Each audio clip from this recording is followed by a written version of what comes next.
बजी है चंद सांसे या नबी तशरीफ ले आओ कि रस्ता तक रही है आपका बीमार की चौखट। आदत थी कभी मेहमान के बगैर खाना नहीं खाया, कभी भी मेहमान के बगैर खाना नहीं खाया। 2-3 दिन हो गए कोई मेहमान नहीं आया, खाना ही नहीं खाया। दरवाजे पे खड़े हो गए, मुसाफिर गुजर के जा रहा था, आवाज दी, कहा यार जरा खाना तो खा ले मेरे साथ। दस्तरखान लग गया, खाना खाने के लिए बैठे। जैसी उसने रोटी का पहला लुकमा तोड़ा, जो भी ग़िज़ा थी, पहला लुकमा बनाया ना, आपने फरमाया ठहर जा, रोटी बाद में खाना, पहले तुझे मेरे रब का नाम लेना पड़ेगा। अब वो कोई ईमान वाला तो था नहीं, वो ईमान वाला था नहीं। आपने फरमाया पहले मेरे रब का नाम ले। उसने लुकमा छोड़ दिया, कहा मैं तेरे रब का नाम क्यों लूं, जब मैं तेरे दीन पे नहीं, तेरे मजहब में मैं नहीं, खिलाना तो खिला, मैं नाम नहीं लूंगा। आपने फरमाया उठ निकल, उठा दिया, फौरन वही नाजिल हो गई, इब्राहिम जाओ, जिस बंदे को दस्तरखान से उठाया उसे हाथ पकड़ के लाके खिलाओ। क्या बात है। कहने लगे या अल्लाह वो तेरा नाम लेने तैयार नहीं। रब ने फरमाया कि तुम्हारे दस्तरखान पे एक मर्तबा आके बैठा, उसने मेरा नाम नहीं लिया, तुमने उठा दिया, और मैं उसे 70 साल से खिला रहा हूं।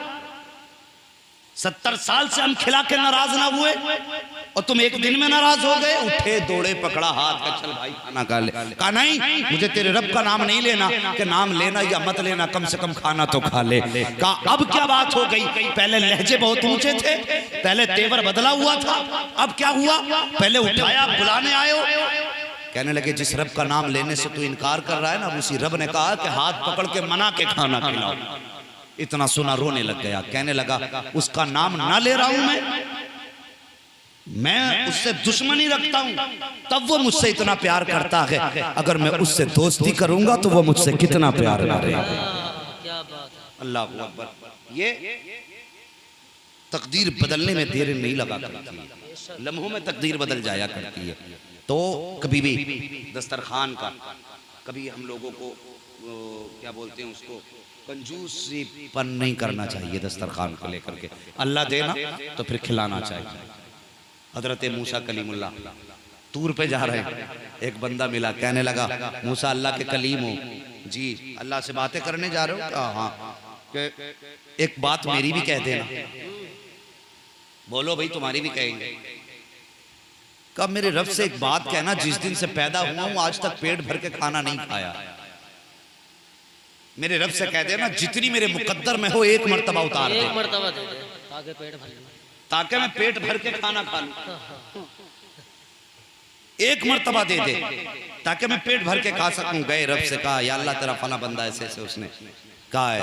रब ने फरमाया ठीक है, एक वक्त में उतार दिया उसका सारा खाना। उसने जितना खाया गया खाया, जब बाकी बचा उसने भूखे तलाश किए, कहा यार ये भी अल्लाह के बंदे हैं, बाकी बचा उन्हें लुटाना शुरू कर दिया। उन्हें लुटाना शुरू कर दिया तो जितना बचा था वो खर्च किया। मिसाल के तौर पे 10 रोटियां बची थी, 10 खर्च की अल्लाह ने, फिर 100 दे दी, फिर 100 खर्च की अल्लाह ने, 1000 दे दी, फिर 1000 खर्च की अल्लाह ने, फिर 10,000 दे दी, 10,000 खर्च की, फिर लाख रोटियां दे दी। एक दिन हज़रत मूसा का गुजर हुआ, पूरी कौम की कौम खा के जा रही थी। जाके फिर तूर पे पहुंचे, या अल्लाह मामला क्या है, कुछ दिन पहले मैंने ही कहा था इकट्ठी उतार दे। उसकी इकट्ठी उतारी तो उसके दरवाजे पे पूरा जमाना खा रहा है। रब ने फरमाया मूसा हमने तो उसके हिस्से की उतार दी थी, लेकिन बंदा बड़ा चालाक निकला, जो बची थी उसने हमारे नाम पे सौदा कर लिया, हमारे नाम पे वो लुटा दी। जब उसने हमारे नाम पे 1 लुटाई, हमारा वादा है 1 दोगे हम 10 देंगे। जब उसने 1 दी हमने 10 दी, जब उसने 10 लुटाई हमने 100 दी, जब 100 लुटाई हमने 1000 दी। जैसे जैसे वो बढ़ाता जाता है ऐसे ऐसे हम भी बढ़ाते जा रहे हैं। तो आदमी अमीर बनना जानता ही नहीं। हाँ, मेहरबानी करो, अल्लाह ने तौफीक दी है, काम और करना। अल्लाह अगर देना तो बच्चों को खिलाया करो, अच्छा खिलाया करो। बच्चों को अच्छा खिलाना भी ये भी एक इबादत है, लेकिन मेहरबानी करना, अच्छा बना करके उसकी खुशबू इतनी तेज मत करना कि पड़ोस में अगर कोई गरीब रहता हो उसकी नाक तक उसकी खुशबू पहुंचे और बच्चे अपने बाप से गोश्त का सवाल कर बैठे और बाप उनकी जरूरत पूरी ना कर सके। ये भी हमारा इस्लाम इजाजत नहीं देता। अगर आपके पड़ोस में इतना गरीब बंदा रहता है कि जिसकी हैसियत गोश्त की नहीं है, तो मेहरबानी करना उस बंदे के घर, अपने घर से थोड़ा सा प्याली में गोश्त भिजवा दिया करो। जो भी अच्छी चीज बने उस गरीब के घर भिजवा दिया करो। खुदा की कसम, गरीब के बच्चे खाएंगे, दुआ करें न करें, तुम्हारा दिया हुआ खाना उनके हलक से उतरेगा, दुआ खुद ब खुद दिल से निकल के अल्लाह के अर्श पे जाके टकरा जाएगा। आ रही है बकरा ईद, देखना कितनी लोग डंडी मारेंगे इसमें। हाँ, 8-8 दिन तक बकरा ईद का गोश्त चलता। अब तो लाइट की मेहरबानी है, 15 दिन चलाएंगे, सड़ा के खाते है। और देंगे भी किनसे? जिनसे ताल्लुकात होते। जाओ भाई, आकिल भाई के यहाँ देखा हो, हमारे साड़ू लगते। बंदा गरीब नहीं ढूंढना, हमें रिश्तेदार ढूंढने। ओ यार, हमें मालूम है आकिल वो आदमी है, हफ्ते में 8 दिन गोश्त खाता है, तो हमें उसे ढूंढना है जिसको महीने में 1 बार गोश्त मिलता हो। और 4 बोटी प्याली में रख के मेहरबानी नहीं करनी है। 3-3 बोटी बांटते फिर रहे मोहल्ले में। और शर्म कर यार, 3 बोटी लेके गया, मैं कहता हूं 10 घर मत लेके जा, 3 घर लेके जा, लेकिन इतना लेके चला जा कि तेरे अकेले के घर से गए हुए गोश्त से उसके बच्चों का पेट भर जाए। नाम करने की जरूरत क्या? 10 घर गोश्त बांटा, 3 घर बांटो, 3-3 बोटी नहीं, कम से कम इतना दे दिया करो कि उसके घर का एक वक्त का खाना बन जाए। और कितनी बार तो ऐसा होता है कि किसी के घर में 1 बोटी नहीं पहुंच पाती। लोग कहते हैं ओ उनके यहाँ तो फलाने पहुंचा दिया होगा, उनके यहाँ तो फलाने पहुंचा दिया होगा। और जो कह रहा ना उसके यहाँ फलाने पहुंचा दिया, और ना फलाने पहुंचाया ना हमने पहुंचाया, उस बंदे के घर बकरीद के दिन भी दाल बन रही है। ये बकरीद की कुर्बानियां खाने के लिए नहीं है, ये अल्लाह के नाम पे लुटाने के लिए होती है। ये तो उसका करम है, खाने की इजाजत दे दी, वरना अगर कह देता 1 बोटी भी खाना हराम है ना, तो लिए घूमते सर पे रख के। हाँ नवाब भाई, सर पे लिए घूमते, बुलंदे बंदे मिलते बकरीद के दिन, नमाज में कम, गलियों में ज्यादा घूमते, कोई गोश्त लेने वाला ना मिलता। ये तो एहसान है उसका कि उसने खाने का भी इजाजत दी है, लुटाने की भी इजाजत दी है। ओ यार, हम तो साल के 12 महीने गोश्त खाते हैं, अगर बकरीद के दिन सिर्फ 1 दिन खा लेंगे, कौन से बच्चे फाके मर जाएंगे। और तेरे घर के अंदर अगर कुर्बानी का गोश्त आए तो अपने बच्चों को फिक्र न किया करो, अपनी फिक्र न किया करो, पहले उनकी फिक्र किया करो कि खुदा के वो कौन से बंदे हैं जिनके घर महीने गोश्त नहीं आया करता है, साल भर जिनके घर गोश्त नहीं आता है। ओ यार, उठा अपने घर से, रब की रजा के लिए लेके निकल जा, और जहां तुझे जरूरतमंद मिले उनके दस्तरखान पर लौटता चला जा। और खुदा की कसम, इधर गरीब राजी हो जाएगा, उधर मदीने वाला मुस्तफा राजी हो जाएगा। क्या बात है। मिजाज ही अलग है, बकरा लागा 15,000 का।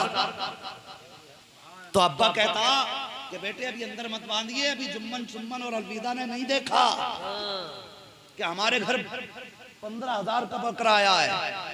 डूब पड़े तुझ पे और ऐसे तेरे बकरे पे, जिसे तू तमाशा बनाए फिर रहा है। अबे तू कुर्बानी के लिए लाया कि नुमाइश बना के रख दी। और ये याद रखना नवाब भाई और जितने बैठे हो सारे लोग, कुर्बानी का हिस्सा करो तो हिस्सेदार से पहले पूछ लियो गोश्त की नियत तो ना है। कुछ तो साफ कह देते हैं कि यार इसलिए कुर्बानी कर रहे हैं कि बच्चे मुंह ना देखें। अकेले ने ये नियत कर ली तो साथ के साथ की कुर्बानी खत्म। जितने लोग कुर्बानी में शरीक हों, सबकी नियत सिर्फ रज़ाए इलाही, सुन्नत खलील हो। अभी जमीन पे नहीं आता है कि अल्लाह ताला कुर्बानी करने वाले के सारे गुनाहों को माफ फरमा देता है। इतना बड़ा सवाब है कुर्बानी करने में, तो कुर्बानी सारे लोग करें, बहाना कोई बंदा ना करे। 365 दिन तो 600 रुपए के पाए लाके खाता रहा, और बकरीद पे आके पेट में दर्द करके पड़ रहा कि 1 लाख का कर्जा हो गया। तू साल भर 1 लाख का कर्जा लेके जब चटोरी जबान को तूने खिला दिए, हाँ सब चाट गया जबान के जरिए लाखों रुपये, और बकरीद पे आके पेट में दर्द हो रहा है। ये बहाने नहीं होने चाहिए। अल्लाह तौफीक दे तो कुर्बानी जरूर करें। करेंगे इंशाल्लाह। इंशाल्लाह। और जो ना करेगा कान पकड़ के उससे करवाएंगे भी इंशाल्लाह। और उससे अगर ना करे के हिसाब नहीं है तो उससे पूरे साल के खाने का हिसाब लो कि बता तूने साल भर में कितना गोश्त खाया, तेरे हालात जब अच्छे थे तो बता तूने कितनी कुर्बानियां की थी, हिसाब पूछो ना उससे फिर। और अल्लाह तौफीक दे, फारिगुल बाल खुशहाल हो, किसी चीज की कमी नहीं है। तो जहां अपने नाम का हिस्सा करो, अपनी बीवी की तरफ से हिस्सा करो, एक हिस्सा मदीने वाले मुस्तफा की तरफ से भी करते हैं। क्या बात है। अपने नबी की तरफ से भी एक हिस्सा करना कि मेरे नबी ने उम्मत की जानिब से हिस्सा किया था। और खुदा की कसम उनके नाम से हिस्से करके देखो, फिर देखो सलाम गुंबद खजरा से आना शुरू हो जाए और बरकतें इतनी आएंगी संभाली ना जाएंगी।